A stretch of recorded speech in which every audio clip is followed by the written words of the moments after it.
नमस्कार, मी डॉक्टर प्रतिभा. आज आपण एका कॉमन पण दुर्लक्षित विषयावर बोलणार आहे आणि ते म्हणजे व्हॅरिकोज व्हेन्स. आपल्या पायावरच्या काळ्या निळ्या सुजलेल्या वाकड्या तिकड्या नसा.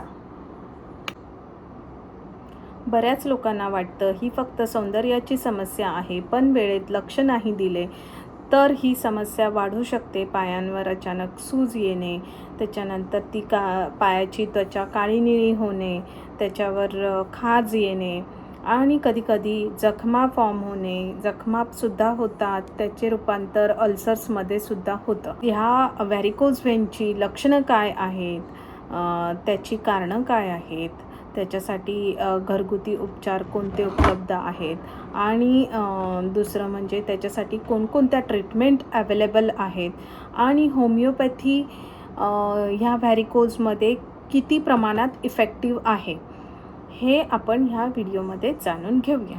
व्हॅरिकोज व्हेन्स म्हणजे काय, तर आपल्या पायांमध्ये असलेल्या अशुद्ध रक्तवाहिन्या काळ्या निळ्या रंगाच्या होऊन एकदम दोरीसारख्या पिळदार होणे आणि त्वचेखाली स्पष्टपणे दिसू लागणे, यालाच व्हॅरिकोज व्हेन्स म्हणतात. तर हे कशामुळे होते, तर त्या नसांमध्ये काही झडपा असतात, वॉल्व्स असतात, ते कमकुवत झाल्यामुळे हे व्हॅरिकोज व्हेन्सचा त्रास उद्भवतो. आता या व्हॅरिकोज व्हेन्सची लक्षणं काय आहेत, तर पायामध्ये अतिशय तीव्र वेदना होणे, नंतर पायामध्ये जडपणा वाटणे, पायावरच्या नसा काळ्या निळ्या होणे, त्याच्यानंतर पायांमध्ये पायाचा रंग बदलणे,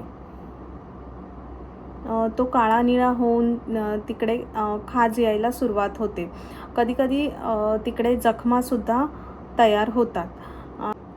व्हॅरिकोज व्हेन्सची कारणे काय आहेत, तर पहिलं कारण म्हणजे अनुवंशिकतेमुळे सुद्धा व्हॅरिकोज व्हेन्स होतात. त्याच्यानंतर खूप जास्त वेळ उभं राहणं, कधीकधी ज्या बायका स्वयंपाक करतात त्यांना खूप जास्त वेळ उभं राहावं लागतं आणि त्याच्यामुळे सुद्धा व्हॅरिकोज व्हेन्स तयार होतात. तर तिसरं कारण म्हणजे लठ्ठपणा, ओबेसिटी, हे सुद्धा व्हॅरिकोज व्हेन्सचं एक कारण आहे.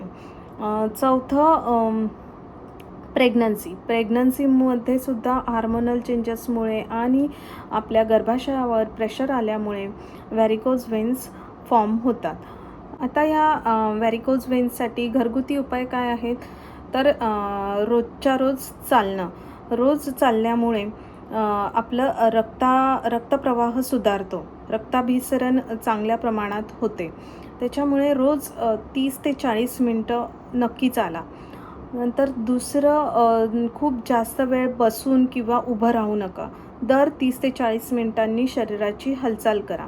वजन नियंत्रणात ठेवा आणि रात्री झोपताना 10 ते 15 मिनटं पाय उंच करून झोपा. हे सिंपल घरगुती टिप्स फॉलो केल्याने सुद्धा व्हॅरिकोज व्हेन्सच्या त्रासामध्ये खूप जास्त प्रमाणात फरक पडतो. व्हॅरिकोज व्हेन्सचं निदान कसं करायचं, त्याचं डायग्नोसिस कसं करायचं, तर त्याच्यासाठी एक टेस्ट उपलब्ध आहे. तिचं नाव आहे व्हीनस कलर डॉपलर.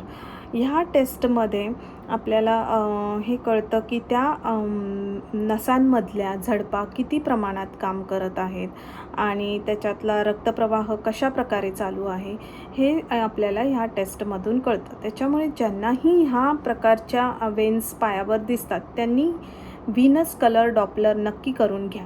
आता या व्हॅरिकोज व्हेन्ससाठी कोणत्या प्रकारच्या उपचार पद्धती उपलब्ध आहेत त्याबद्दल आपण बोलूया. तर सगळ्यात आधी कंप्रेशन स्टॉकिंग म्हणजे काय असतं, तर ते एक विशिष्ट प्रकारचे मोजे असतात, तर ते घातल्याने पायांच्या त्या नसांवर दबाव येऊन त्यामधले रक्ताभिसरण सुधारतं, रक्तप्रवाह सुधारतो.